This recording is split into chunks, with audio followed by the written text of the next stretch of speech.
Sun travels வடமாகாணத்தில் சட்டபூர்வமான அனுமதியுடன் இயங்குகின்ற visa consultants and ticket agent. உங்கள் பெறுமதியான கடவுச்சீட்டுகள், ஆவணங்கள் போன்றவற்றுக்கு பாதுகாப்பான அனுமதி பெற்ற நிறுவனம் சன் டிராவல்ஸ்.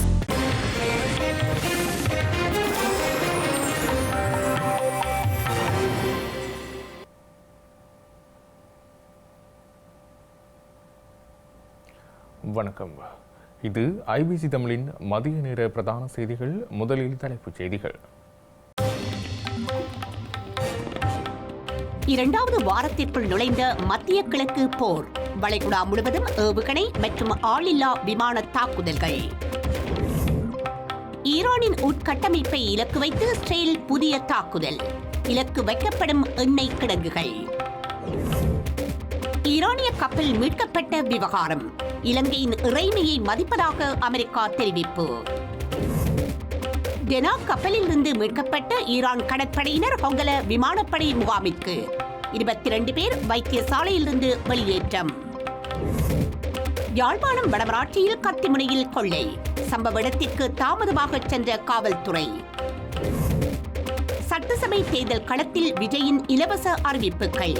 குடும்ப தலைவிகளுக்கு 2500 ரூபாய் கொடுப்பனவு. இனி விரிவான செய்திகள். ஈரானிய கப்பல் மற்றும் அதன் பணியாளர்கள் தொடர்பான விவகாரங்களை கையாள்வதில் இலங்கையின் இறைமையை மதிப்பதாக அமெரிக்கா தெரிவித்துள்ளது. இலங்கையின் காலி கடற்பரப்பிற்கு அருகில் அமெரிக்காவின் தாக்குதலுக்குள்ளான ஈரானின் போர்க்கப்பலான டெனாவிலிருந்து மீட்கப்பட்ட 32 ஈரானிய மாலுமிகள் மற்றும் ஸ்ரீலங்கா அரசாங்கத்தினால் பொறுப்பேற்கப்பட்ட IRIS புஷர் கப்பலில் இருந்த 208 மாலுமிகள் இலங்கையில் தங்க வைக்கப்பட்டுள்ளனர். இந்த நிலையில் ஈரானிய போர்க்கப்பல்களிலிருந்து மீட்கப்பட்ட ஈரானிய கடற்படை வீரர்களை அந்நாட்டுக்கு திருப்பி அனுப்புவது குறித்த விவகாரத்தில் ஐக்கிய நாடுகள் சபையின் கடல் சட்ட சாசனம் மற்றும் ஏனைய சர்வதேச சட்டங்களுக்கு அமைவாகவே இலங்கை செயற்படும் என ஸ்ரீலங்கா வெளிவிவகார, வெளிநாட்டு வேலைவாய்ப்பு மற்றும் சுற்றுலாத்துறை அமைச்சர் விஜித ஹேர தெரிவித்துள்ளார். இதனையடுத்து ஈரான் கப்பல் மற்றும் அதன் பணியாளர்கள் தொடர்பான இறுதி முடிவு எடுக்கும் அதிகாரம் இலங்கையின் உள்நாட்டு சட்டங்கள் மற்றும் சர்வதேச சட்ட கடமைகளுக்கு இணங்க இலங்கையிடம் மட்டுமே உள்ளதென்று அமெரிக்க ராஜாங்க திணைக்களத்தின் ஊடக பேச்சாளர் தெரிவித்துள்ளார். அமெரிக்காவின் தாக்குதலுக்குள்ளான டெனா கப்பலில் இருந்து மீட்கப்பட்டு கராப்பட்டிய வைத்தியசாலையில் சிகிச்சை பெற்று குணமடைந்த 22 மாலுமிகள் கொக்கல விமானப்படை முகாமிற்கு அனுப்பி வைக்கப்பட்டுள்ளனர். இவர்களில் மேலும் 10 பேர் இன்னும் வைத்தியசாலையில் சிகிச்சை பெற்று வருவதாகவும் தெரிவிக்கப்பட்டுள்ளது. இலங்கையில் கடந்த மார்ச் 4ஆம் தேதி காலி துறைமுகத்தில் இருந்து சுமார் 40 கடல் மைல் தொலைவில் விபத்துக்குள்ளான ஈரான் கடற்படைக்கு சொந்தமான இக்கப்பலில் இருந்த 35 பேரை இலங்கை கடற்படையின் மீட்பு குழுவினர் கரைக்கு அழைத்து வந்தனர். அதன் பின்னர் அவர்கள் சிகிச்சைக்காக காலியில் உள்ள கராப்பட்டிய வைத்தியசாலையில் அனுமதிக்கப்பட்டனர். குறித்த கப்பலில் இருந்து மீட்கப்பட்டு கராப்பட்டிய வைத்தியசாலையில் சிகிச்சை பெற்று குணமடைந்த 22 மாலுமிகள் கொக்கல விமானப்படை முகாமிற்கு அனுப்பி வைக்கப்பட்டுள்ளனர். அவர்களில் மேலும் 10 பேர் இன்னும் வைத்தியசாலையில் சிகிச்சை பெற்று வருவதாகவும் தெரிவிக்கப்பட்டுள்ளது. தேனா கப்பல் மீதான தாக்குதலில் உயிரிழந்த 84 ஈரான் மாலுமிகளின் உடல்கள் மீதான மரண பரிசோதனைகள் கடந்த சில நாட்களாக காலி தேசிய வைத்தியசாலையில் மேற்கொள்ளப்பட்டன. அதேவேளை சிகிச்சை பெற்று வரும் மாலுமிகளில் 8 பேர் அவசர சிகிச்சை பிரிவில் அனுமதிக்கப்பட்டுள்ளதாகவும் தெரிவிக்கப்பட்டுள்ளது. இந்திய பெருங்கடல் அமைதியான பிராந்தியமாக இருக்க வேண்டும் எனவும் அது எந்தவொரு இராணுவ மோதல்களின் ஒரு பகுதியாக மாறக்கூடாது எனவும் ஸ்ரீலங்கா எதிர்க்கட்சித் தலைவர் சஜித் பிரேமதாச வலியுறுத்தியுள்ளார். தொலைக்காட்சி ஒன்றுக்கு வழங்கிய நேர்காணலிலேயே அவர் இவ்வாறு குறிப்பிட்டுள்ளார். இந்திய பெருங்கடல் பலமுறை அமைதி மண்டலமாக அறிவிக்கப்பட்டுள்ளது என்றும் அது தொடர்ந்தும் விரோத போக்குகளிலிருந்து விடுபட வேண்டும் என்றும் ஸ்ரீலங்கா எதிர்க்கட்சி தலைவர் சஜித் பிரேமதாஸ் தெரிவித்துள்ளார். இலங்கைக்கு அப்பால் சர்வதேச கடற்பரப்பில் ஈரானிய போர்க்கப்பலான IRIS தேனா மூழ்கடிக்கப்பட்டதையும் திருகோணமலையில் நிறுத்த அனுமதிக்கப்பட்ட மற்றொரு ஈரானிய கப்பலான IRIS புகேகர் வந்தடைந்ததையும் தொடர்ந்து பிராந்தியத்தில் பதற்றங்கள் அதிகரித்து வரும் நிலையில் அவரது இந்த கருத்து வந்துள்ளது. தேனா விபத்திலிருந்து தப்பியவர்களுக்கு உதவுவதாகவும் சர்வதேச நெறிமுறைகள் மற்றும் மனிதாபிமான கடமைகளுக்கு ஏற்ப நிலைமைகளை கையாள்வதாகவும் இலங்கை அரசாங்கம் கூறியுள்ளது. பிரேமதாசு மோதலில் ஈடுபட்டுள்ள அனைத்து தரப்பினரையும் சமச்சீரற்ற போர் ஒன்று விவரித்ததையும் நிறுத்துமாறு அழைப்பு விடுத்துள்ளார். விரிவடையும் மோதல் இலங்கை போன்ற சிறிய நாடுகளுக்கு கடுமையான விளைவுகளை ஏற்படுத்தக்கூடும் என்றும் அவர் எச்சரித்துள்ளார். 2022ஆம் ஆண்டிலும் இலங்கை இதன் கடுமையான பொருளாதார நெருக்கடியிலிருந்து இன்னும் மீண்டு வருவதாகவும் விரிவடைந்து வரும் மத்திய கிழக்கு மோதல்கள் ஏற்கனவே நாட்டையும் அதன் மக்களையும் பாதித்து வருவதாகவும் அவர் எச்சரித்துள்ளார். உலக சந்தையில் எரிபொருள் மற்றும் எரிவாயு விநியோகம் குறையும் போது ஏற்படும் விலை அதிகரிப்பானது இலங்கையை பாதிக்கும் என வர்த்தக வாணிப மற்றும் உணவு பாதுகாப்பு அமைச்சர் வசந்த சமரசிங்க தெரிவித்துள்ளார். அத்துடன் மத்திய கிழக்கில் ஏற்பட்டுள்ள மோதல் நிலைமை இலங்கையை மாத்திரமன்றி முழு உலகையும் பாதித்துள்ளது எனவும் அவர் குறிப்பிட்டுள்ளார். உலக சந்தையில் எரிபொருள் மற்றும் எரிவாயு விநியோகம் குறையும் போது ஏற்படும் விலை அதிகரிப்பானது இறக்குமதி மற்றும் ஏற்றுமதிக்காக பயன்படுத்தப்படும் கப்பல் போக்குவரத்து பாதைகள் பாதிக்கப்பட்டுள்ளதாக வர்த்தக வாணிப மற்றும் உணவு பாதுகாப்பு அமைச்சர் வசந்த சமரசிங்க தெரிவித்துள்ளார். ஹார்முஸ் நீரிணை ஊடாக செல்லும் பாதைகள் உள்ளிட்ட முக்கிய கடல்சார் போக்குவரத்து வழிகள் முடங்கி உள்ளதால் சர்வதேச வர்த்தகம் மற்றும் விநியோக சங்கிலி பெரும் அழுத்தத்திற்கு உள்ளாகியுள்ளது எனவும் அவர் குறிப்பிட்டுள்ளார். உலக சந்தையில் எரிபொருள் மற்றும் எரிவாயு விநியோகம் குறையும் போது ஏற்படும் விலை அதிகரிப்பை இலங்கையினால் கட்டுப்படுத்த முடியாதெனவும் அவர் குறிப்பிட்டுள்ளார். ஏற்கனவே சர்வதேச சந்தையில் விலையேற்றங்கள் பதிவாகி வருகின்றன எனவும் அதன் தாக்கம் தவிர்க்க முடியாமல் இலங்கையையும் பாதிக்கும் எனவும் அவர் குறிப்பிட்டுள்ளார். எவ்வாறாயினும் நாட்டின் தேவைகளை பூர்த்தி செய்ய அரசாங்கம் சில முக்கிய நடவடிக்கைகளை எடுத்துள்ளது எனவும் இதன்படி நாட்டில் ஏப்ரல் மாதம் இறுதி வரை தேவையான எரிபொருள் கையிருப்பு உறுதி செய்யப்பட்டுள்ளது எனவும் அவர் குறிப்பிட்டுள்ளார். அத்துடன் இந்த ஆண்டு முழுமைக்கும் தேவையான எரிவாயுவை விநியோகத்திலிருந்து பெற்றுக்கொள்ள உடன்பாடுகள் எட்டப்பட்டுள்ளதாகவும் அவர் தெரிவித்துள்ளார்.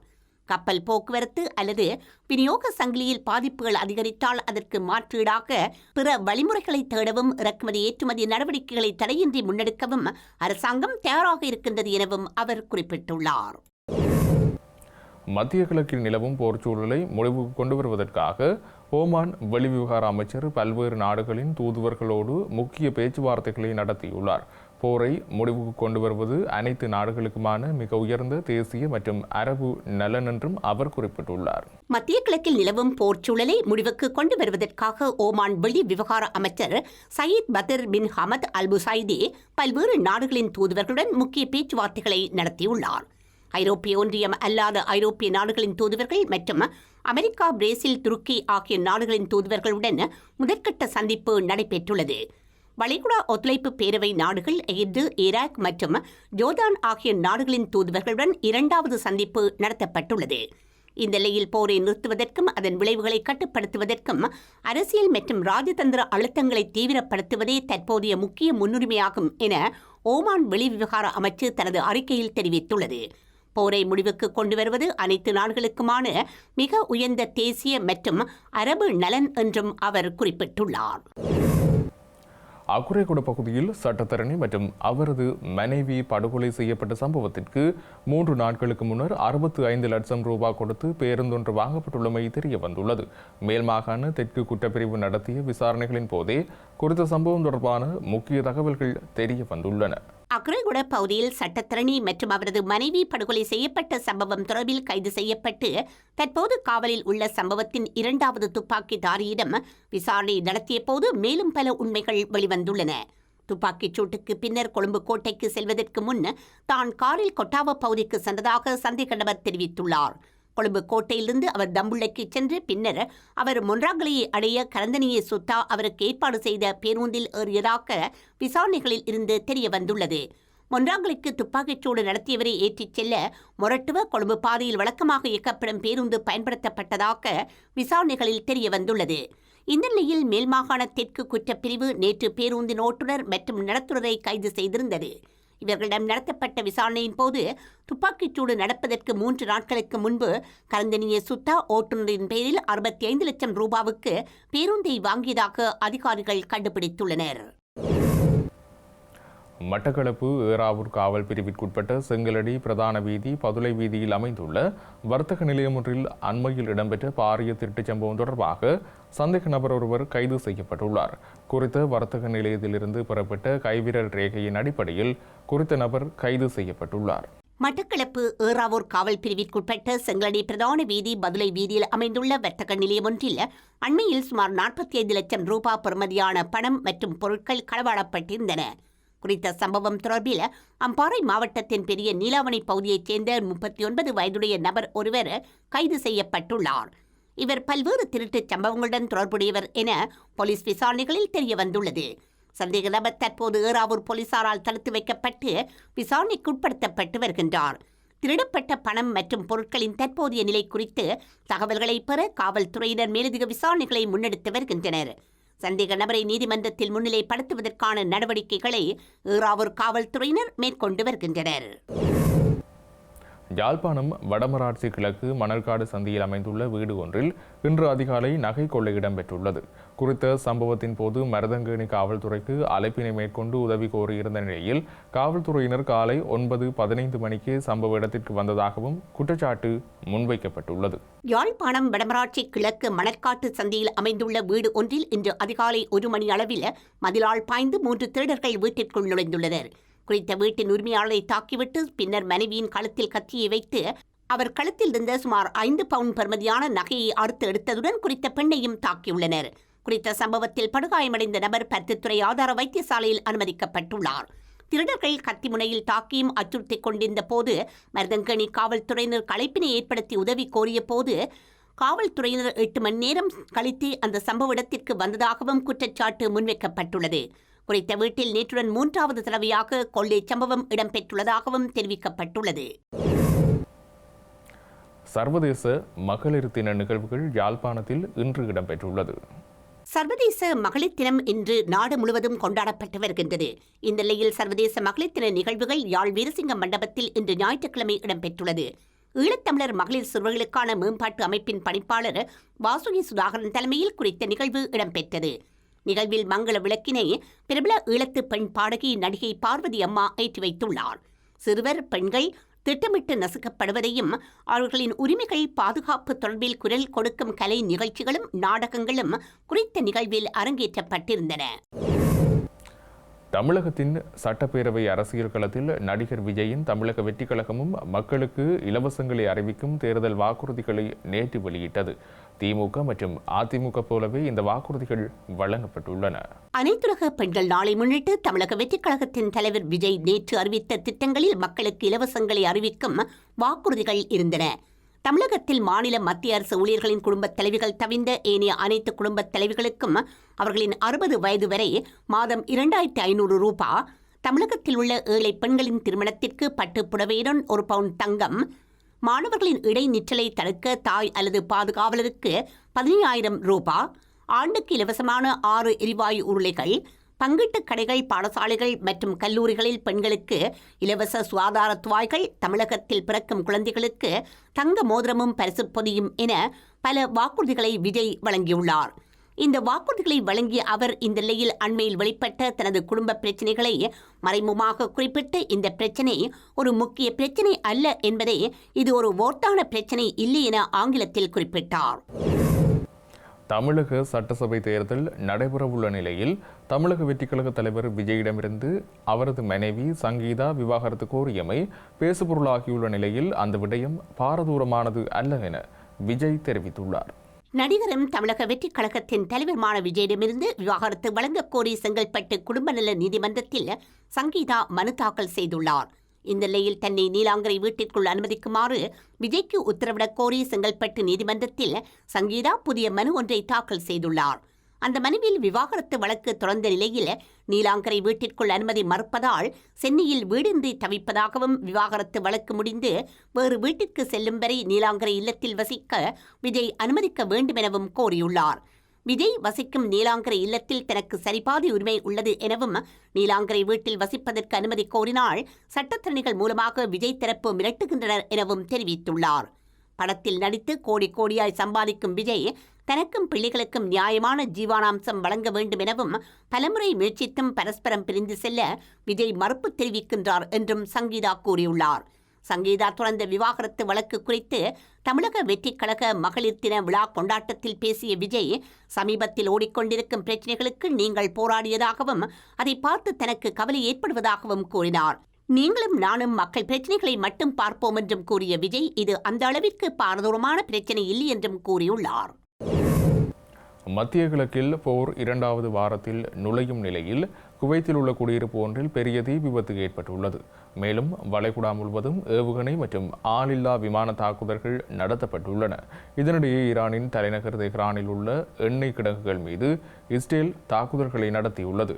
இந்த தாக்குதல்களை தொடர்ந்து ஈரானின் உட்கட்டமைப்பை குறிவைத்து புதிய அலை தாக்குதல்களை நடத்தியுள்ளதாக இஸ்ரேல் ராணுவம் தெரிவித்துள்ளது. ஈரானின் தெஹ்ரான் மற்றும் அல்போஸ் மாகாணங்களில் உள்ள எண்ணெய் கிடங்குகளில் நேற்றிரவு நடந்த தாக்குதல்களில் 4 பேர் உயிரிழந்துள்ளனர். இதனிடையே இஸ்ரேல் மற்றும் ஈரான் ஆகிய நாடுகளுக்கிடையே நேரடி துப்பாக்கிச் சம்பவங்கள் மற்றும் ஏவுகணை தாக்குதல்கள் தீவிரமடைந்துள்ளன. இதன் காரணமாக வடக்கு இஸ்ரேல், ஜெருசலேம் மற்றும் டெல் அவீவ் ஆகிய பகுதிகளில் அபாய எச்சரிக்கை ஒலிகள் எழுப்பப்பட்டுள்ளன. இந்த நிலையில் குவைத் சர்வதேச விமான நிலையத்தில் உள்ள எரிபொருள் டாங்கிகள் மீது ஆளில்லா விமான தாக்குதல் நடத்தப்பட்டுள்ளது. இதன்போது எரிபொருள் டாங்கிகள் தீக்கிரையாக்கியுள்ளன. குவைத் சர்வதேச விமான நிலையத்தில் அமைந்துள்ள எரிபொருள் டாங்கிகள் மீது ஆளில்லா விமான தாக்குதல் நடத்தப்பட்டுள்ளதாக குவைத் அரசாங்கம் அதிகாரப்பூர்வமாக அறிவித்துள்ளது. இந்த தாக்குதலால் ஏற்பட்ட சேத விவரங்கள் அல்லது உயிரிழப்புகள் குறித்த தகவல்கள் இதுவரை வெளியாகவில்லை. மத்திய கிழக்கில் ஈரான், அமெரிக்கா இடையிலான போர் தீவிரமடைந்துள்ள நிலையில் அமெரிக்க படைகள் பயன்படுத்தும் முக்கிய விநியோக புள்ளிகளில் ஒன்றான குவைத் விமான நிலையம் இலக்கு வைக்கப்பட்டுள்ளது. செய்திகளின் நிறைவாக மீண்டும் தலைப்புச் செய்திகள். 2வது வாரத்திற்குள் நுழைந்த மத்திய கிழக்கு போர், வளைகுடா முழுவதும் ஏவுகணை மற்றும் ஆளில்லா விமான தாக்குதல்கள். ஈரானின் உட்கட்டமைப்பை இலக்கு வைத்து இஸ்ரேல் புதிய தாக்குதல், இலக்கு வைக்கப்படும் எண்ணெய் கிடங்குகள். ஈரானிய கப்பல் மீட்கப்பட்ட விவகாரம், இலங்கையின் இறைமையை மதிப்பதாக அமெரிக்கா தெரிவிப்பு. டெனா கப்பலில் இருந்து மீட்கப்பட்ட ஈரான் கடற்படையினர் ஹொங்கல விமானப்படை முகாமிற்கு. 22 பேர் வைத்தியசாலையிலிருந்து வெளியேற்றம். யாழ்ப்பாணம் வடமராட்சியில் கத்திமுனையில் கொள்ளை, சம்பவ இடத்திற்கு தாமதமாக சென்ற காவல்துறை. சட்டசபை தேர்தல் களத்தில் விஜயின் இலவச அறிவிப்புகள், குடும்ப தலைவிகளுக்கு 2500 ரூபாய் கொடுப்பனவு. இத்துடன் ஐபிசி தமிழின் மதிய நேர பிரதான செய்திகள் நிறைவு பெற்றன. உடனுக்குடன் செய்திகளை அறிந்து கொள்ள ibctamil.com என்ற நமது இணையதளத்தை பார்வையிடுங்கள். வணக்கம்.